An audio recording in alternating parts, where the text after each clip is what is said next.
আসসালামু আলাইকুম। সপ্তাহানেক ধরে খালি দেখতেছি ইশরাক হোসেনকে নিয়ে এদিক সেদিক ফুটবল খেলা। আইন মন্ত্রণালয় চিঠি দেয় এক জায়গায়, আবার ওরা ছুটি দেয় আরেক জায়গায়। কি খবর মামুরা, যারা এখন উপদেষ্টা হইছ? ইশরাক বইলে কি তোমরা চুরি ধরা খাইব নাকি? খাওয়া দাওয়া কি 9 মাসে বেশি খাইয়ালছ? একটু কম খাও মামুরা। আদালত থেকে রায় দিছে, সেই রায়ের বেটা খালাস পাইছে, তার অধিকার পাইছে। তো তোমরা এই অধিকার ফিরাইয়া দিতে তোমরা জলে করে? হ্যাঁ, ও মামুরা, তোমরা বেশি কায়ালছো মনে হইতাছে এই 9 মাসে, বুঝছ? এই কারণে তোমরা এই পথ ছাড়তে আর ইশরাক হোসেনকে মেয়র বানাতে তালবাহানা করতেছ গো, তালবাহানা করতেছ। বুঝছি বুঝছি, 8-9 মাসে বেশি খাইয়ালছ না। এই বেটা বইলে তো যেতে বাইরে হয়ে পড়ে। ঠিকই আছে গো, ঠিকই আছে।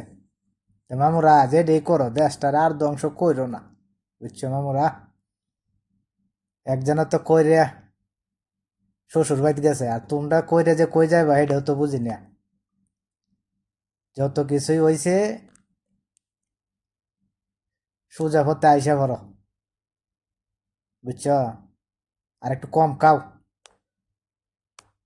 কদিন তো শুনলাম শেখ হাসিনা নিজে কইলো যে আমার পিয়ন 400 কোটি টাকার মালিক হইছে, হেলিকপ্টার দিয়ে চলে। আর তোমরা মামুরা হইছো 9 মাস হইছে বইছ, তোমার পিয়নে 9 মাসে 400 কোটি টাকার থেকে বেশি শুনি দুর্নীতি হয়ে উঠছে। মাথা কাজ জয় শুনলে এত টিহা। মামু গো, মামুরা যে ডেই করো হিসাব টিসাব কইরে কইরো, আর দেশটারে ধ্বংস কইরো না, বুঝছো? আমরা যারা বিদেশেরা আছি, বিদেশ তো কামলা দিতে দিতে আমরা জীবন শেষ। এই কামলার টিয়া দেশ ভাটায় যাতে দেশ উন্নত হয়। আর তোমরা মামুরা, হাহ, আসিফ নজরুল স্যার টকশো আগে দেখতে মনে হইতো যে আল্লাহ, ফেরেশতা একজন মানুষ, তার মতন ভালো মানুষ আর নাই। উনি যখন উপদেষ্টা হয়েছে শূন্য মনটা খুব আনন্দ হয়েছিল। ভাবছিলাম যে না, আল্লাহ দিলে একজন মানুষ ভালোই, আইন সম্বন্ধেও বুঝে, সব দিকেই বুঝে। আচ্ছা, যাই কিছু করুক দেশের লাগে ভালাই করব। এখন হে মামুর আরো দেখি যে সব গান গায়, সুর শুনি, ভাল লাগে না। মালয়েশিয়া আইলো আবার, লাখ লাখ মানুষ মালয়েশিয়া অবৈধ হয়ে রয়েছে, তার আরো বৈধ করার কোনো কুছ খবর নাই। হাজার হাজার মানুষ জেলে বন্দি আছে, তারা যে কি অবস্থায় আছে একমাত্র তারাই জানে। এই ডে আইলো, আয়া মিটিং সিটিং করলো, এই বন্দির আর ব্যাপারে কোনো আলাপ সালাপ শুনলাম না।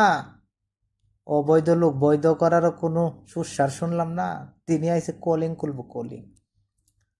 কেরে মামুরা, আমলিকের আমলে সিন্ডিকেট করে জনে হাজার হাজার কোটি টাকা কামাইয়া লইয়া গেছে কলিং দিয়ে। এমনকি আপনারাও কামাইতে কলিং এর লোক ঢুকাইলে কয় লাখ করে নিবেন? 5 লাখ, 6 লাখ না 7 লাখ করে নিবেন? যারা আইব হেরাও মরবো, আর যারা আছে হেরা তো মরতেই আছে। আগের কলিং এর মানুষ এখনো কাজ পায় নাই গো মামুরা, হেরা এখনো কত হানে ঘুরে, বাড়িতে টিহা এনে খায়। আর তুমি মামু আবার আইসো কলিং খুলতা। কলিং খুললে বাংলাদেশতে লোক ঢুকাইবার, এই হেরা কামাই হইরে টিয়া দেশ ফাটাইব। মামুরা যেডি করেন চিন্তা ভাবনা কইরে কইরেন, দেশটারে আর ডুবাইয়েন না। আল্লাহ হাফেজ, আসসালামু আলাইকুম, সবাই ভালো থাকেন।